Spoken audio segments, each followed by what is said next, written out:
the investigation at Yuhuang Mountain kicked off immediately. The military hoped the Spiritual Practitioners Association would soon bring the mysterious figure known as Tyrant into the fold.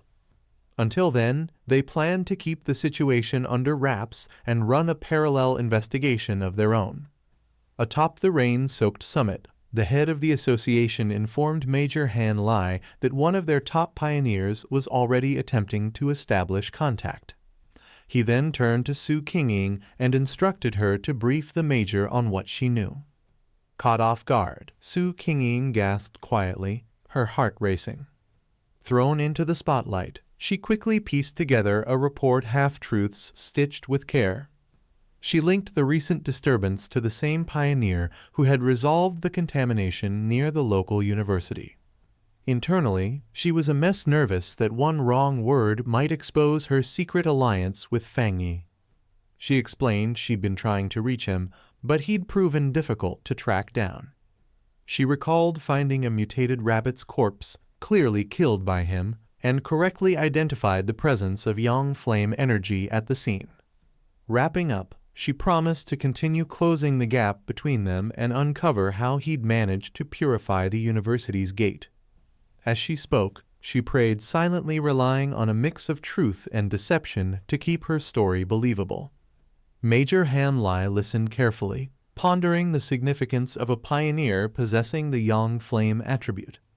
He seemed satisfied with her explanation and praised her for her effort, calling her a gifted young pioneer. Su Qingying saluted with sharp precision, responding that she was simply fulfilling her duty. Once the meeting concluded, Major Han Lai mentioned plans to spread false reports of natural disasters to keep the public from panicking. He also voiced concerns about posting spiritual energy intel online where it could be exploited by malicious actors. While the conversation continued, Su Qingying exhaled quietly, grateful the grilling was over. Meanwhile, at his home, Fanggi activated his golden sun breathing technique to dry his soaked hoodie. In seconds, it gleamed with radiant warmth, dry, clean, and almost glowing. He then turned his attention inward, examining the changes within his body. Even after adding the powerful thunder element, the contrast was striking. His right hand now crackled with blue lightning, completely transformed and significantly strengthened. As he moved his fingers, small sparks danced between them. He could sense a breakthrough approaching. What surprised him most was how tame the thunder energy had become. It now obeyed him completely. This was a huge change from the violent pain he endured when he first awakened his yang power. He recalled the system's message. This thunder ability doubled damage against supernatural threats. He was eager to test it in battle. A sudden ping from his phone snapped him out of his thoughts. He picked it up, wondering what fresh chaos had arrived. After previous experiences, he'd set up custom alerts for emergencies, knowing that in this era, official warnings were more than just safety tips. For pioneers like him, each crisis was a new chance to grow, even if it meant putting his life on the line. He checked the breaking news. A massive explosion had rocked a chemical plant, spreading dangerous pollutants across the city. Official reports claimed there were no injuries and urged the public to stay calm. But Fanggi didn't buy it. He browsed online forums where eyewitnesses described a chilling atmosphere around the blast site. Some spoke of an unnatural, evil presence. Others backed up the claim. The words "cold and evil aura" stood out to Fanggi. A horrifying memory from his previous life surfaced. Blood. A monstrous hand. Chaos.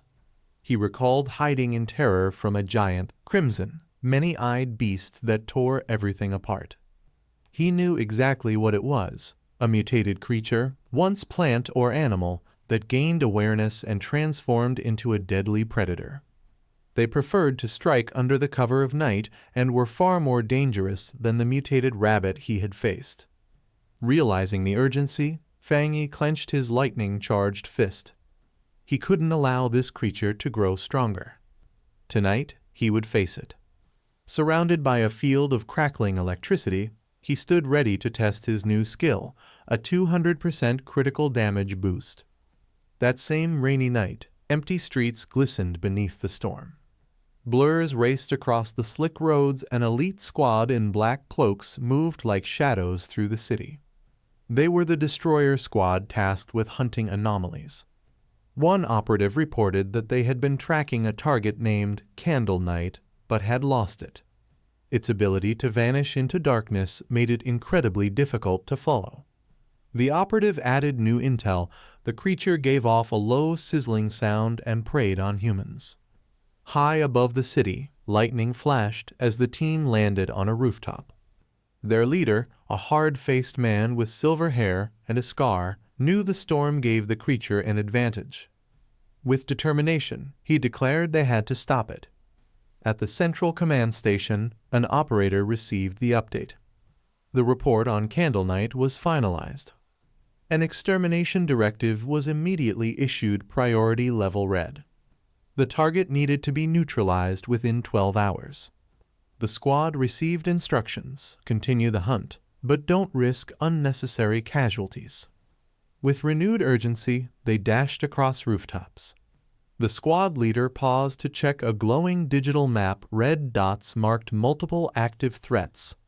12 hours wasn't ideal, but it was the best the stretched resources of the nation could offer. Just as they neared Candle Knight's last known location, a warning came in. The area was currently under the jurisdiction of the Spiritual Energy Cultivation Association.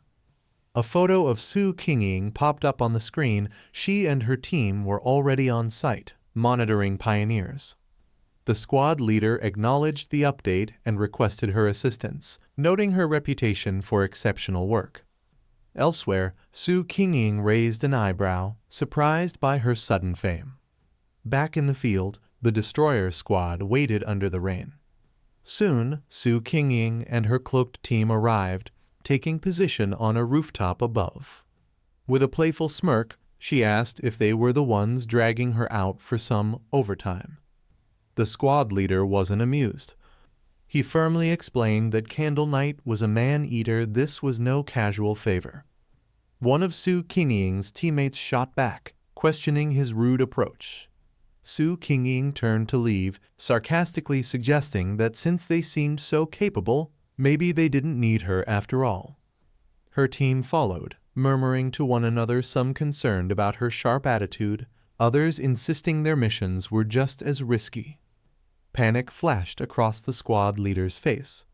He called out, apologizing and pleading for help. He emphasized how deadly Candle Knight was and how much they needed her renowned tracking skills. If they failed, he warned, innocent lives would be lost. Cloak's squad stands on a rooftop overlooking the city in the rain. One of them detects something and announces they've found it. The portal unleashes a strange force, spiraling down into the city. A creature with red eyes emerges in the shadows. File number 7. Candle Knight likes darkness, dampness, eating people. The squad receives the command. The man confirms. Destruction squad, begin operation. As they prepare to engage, the monster Candle Knight stirs. Its glowing red eyes fixate on the squad's direction. Candle Knight leaps from its position with explosive speed. One of the squad members shouts that the target has detected them and commands the squad to deploy formation. The monster Candle Knight lunges forward, but members of the squad dash in from multiple directions. One shouts east, others respond in unison, surrounding the target from all sides with precise coordination. The squad yells in unison as they close in on the monster with intensity.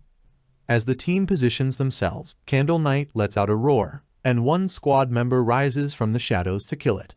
The strike hit hard at the monster, as he lets out a sharp squeal and pounces in response. Then, the monster swipes through debris, showing its physical power. Its eyes glow red as it snarls in rage. With a furious roar, Candle Knight spins into a vortex of energy, launching into a terrifying spiral attack. Bai King warns the squad to dodge quickly, shouting that a soundwave attack is incoming.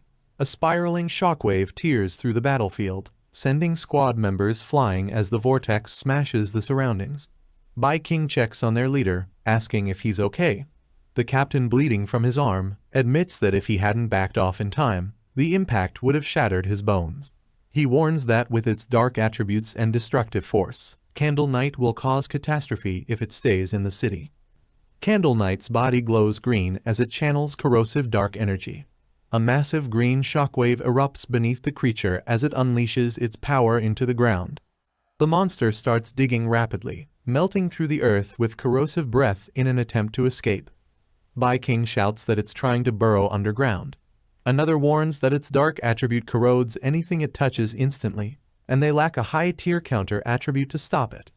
A squad member explains that while Candle Knight can corrode the ground, it can't tunnel out instantly. He urges the team not to break formation, reminding them their role is intel and tactical support. Another soldier shouts for everyone to stay alert. Suddenly, glowing red eyes emerge from the darkness. Candle Knight bursts out violently and strikes, knocking a squad member into the air with a fierce blow. The leader yells for everyone to chase the monster before it escapes. As they follow the green energy trail, a surge in spiritual energy is detected. Reaching a rooftop, one member notices the spike and commands the others to wait outside while they follow the target in. Inside an abandoned factory, the lead scout prepares to scan for spiritual energy readings before proceeding. The leader asks if the device on the Bai King wrist is the new auxiliary tool from the association. She confirms and explains that the average squad can handle anomaly levels up to 50. The creature they chased was just below that at 48. Suddenly, the watch spikes to 80 and continues rising, shocking them. She realizes there's more than one anomaly present. As the group enters the factory, a dark serpent looms above. They both turn in alarm as a loud crash behind them confirms they're not alone. Another threat has arrived. Bai King realizes they were tricked. Candle Knight lured them in to trap them with another anomaly. She tells the group they must retreat immediately. The leader suggests heading to the door. If the anomaly wants to stop them, it will have to reveal itself. Together, they fire an attack to force the door open. As they run, Bai King is struck by something and collapses, gasping in pain. She realizes her senses and body are being overtaken by the poison gas as a dark creature looms in the mist. She calls out to the others but gets no reply. Alone in the mist-filled factory, she suspects they're nearby but unable to respond. Holding her communicator, she pieces it together. Candle Knight lured them in, but the poisonous place belongs to another anomaly, likely a giant serpent. The serpent's face emerges from the toxic fog. She realizes that unlike Candle Knight's dark powers, this mist is poisonous and began affecting them the moment they entered. The gas not only paralyzes senses but drains spiritual energy rapidly. She knows if she tries to attack now, her energy will run out. She's already close to collapse. Lying on the ground, she questions what kind of anomaly could possess such intelligence and overwhelming power. It feels like they're being toyed with. Her body collapses completely. A faint light breaks through the ceiling above, but she's too weak to move. As her eye barely opens, struggling to stay conscious as she senses something approaching. Fanggi crashes down from above, descending with confidence. He lands firmly on the ground, cracking the floor beneath him with sheer impact. Standing tall, he faces the looming serpent and confirms it's a dark attribute anomaly, unfazed and fully in control. The black serpent lunges with jaws wide open, aiming to devour the intruder. He dodges swiftly, but a second creature, Candle Knight, crashes into him from above. He's forced back, growling in frustration as both enemies close in. Realizing the truth mid-battle, he confirms there are two anomalies working together. He smirks, realizing one anomaly lures while the other harvests. He mocks Candle Knight, biting him, saying it must enjoy it too much. Power surges through him as he activates thunder energy. He slashes through the serpent, burning its body with a blazing attack enhanced by thunder. With lightning crackling, he turns to the next enemy and challenges it to handle fire next.